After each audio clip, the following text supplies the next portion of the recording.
This morning I'm running a quick test with my Leap Motion controller to see if I can get it to work in an orientation that looks like this, where it's on the desk, but instead of looking straight up in the air, it's looking towards me.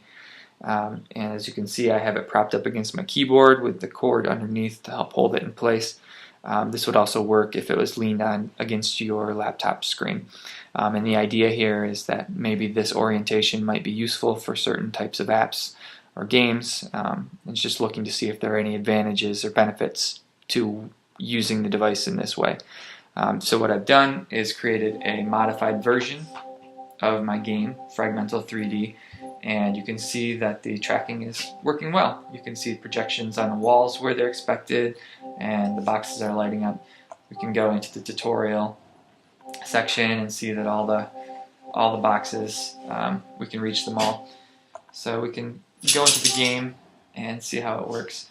I did notice that the low confidence warning comes up quite a lot, and I think that's probably just because there's not a specific tracking mode to support this right now. For example, if you are using the head-mounted mode for Oculus and VR usage, there's a special mode that you set in the code to tell Leap Motion that you want to use that tracking mode.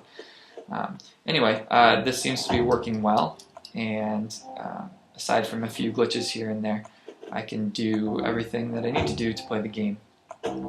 Oops. Something that I noticed when I was getting the hand controller set up in Unity was that it's a little tricky to get the height, the vertical settings just right. It probably depends on the game.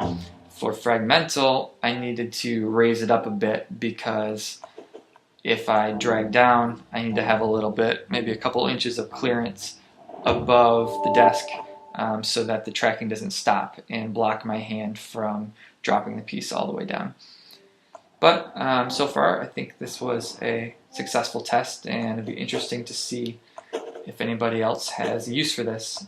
Let me know in the comments if you've got any questions. I can help describe what I did to make this happen.